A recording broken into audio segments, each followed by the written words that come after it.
This edition of the Ridley Report is brought to you by WeUseCoins.com.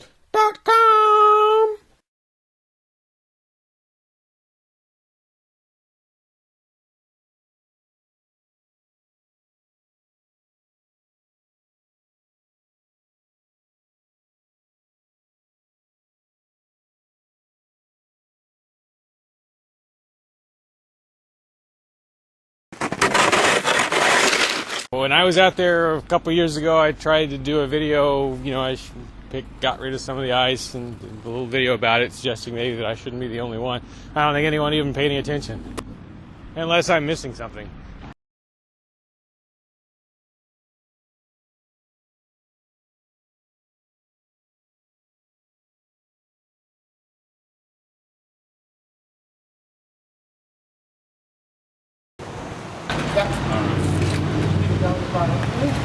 Yeah, Free Staters are always saying more Mayberry, less Fallujah. I'd like to say more Mayberry, less Move. If you remember Move, they were the communist-leaning commune in Philadelphia that was burned to the ground by authorities along with most of the neighborhood. Why? Well, because they were perceived as sort of a threat to the neighborhood. Their demeanor and actions didn't really always do much to help ease that perception.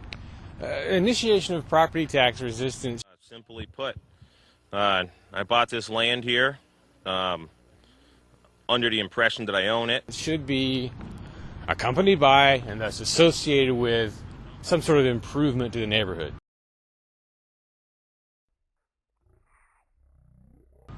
I mean, if you so much as sit on the porch at the CAC and have a conversation, there's a pretty good chance you're going to disturb some neighbors because they're that close.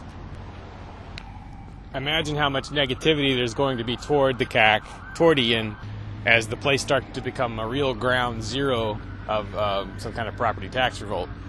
Because a lot of things will probably have to be done at or near the CAC to harden it in some way against the authorities. Once that 3-year mark is crossed and the place can be seized, there's going to have to be quite a few people there at all times so that when they come for it, the maximum stink can be raised. But again, it's in such a residential neighborhood that the stink is going to be a double-edged sword. My expectation would be that on the day they come for the house, the authorities will impose...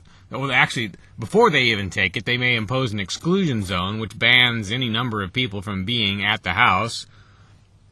On the day they take it, they will probably block roads leading to it. The way you handle that, maybe, would be to create scenes of some sort at each of the roadblocks, or to occupy some piece of town property in response, peaceably, expecting to be dragged out of there. But the goal here, I think, probably should be not just to maximize publicity, everyone already knows that, but to trigger a sort of second or third phase in the property tax revolt, to inspire someone else to do the same thing, hopefully 10 or 15 someone else's.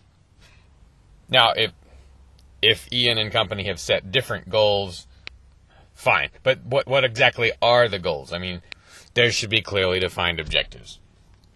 Every aspect of this should be documented as well as possible, especially on video. What would be relatively ideal is if there were some situation that could be created where the free keeners, Lien, whoever, are able to broadcast live inside some ongoing situation. So would that require barricades of some kind? Would it require boarding up the windows? Should there be some method by which the people inside the home can render the home unusable to the bad guys after they've got it? Again, in a peaceable manner. Retreating armies, I guess in the days of old, would, well, I don't know if it was always done by retreating armies, but someone would sow the ground with salt, right, so you couldn't grow there. The Swiss, in their time, made plans to eliminate infrastructure on their withdrawal from Nazi troops in the event of an invasion. In our less warlike situation, what are the options for the free keeners? Are you in favor of this? Then why do you use this? Instead, maybe you should use this. Spending a government's currency does more than anything else to prop up that government. Please, starve the monster by using other currency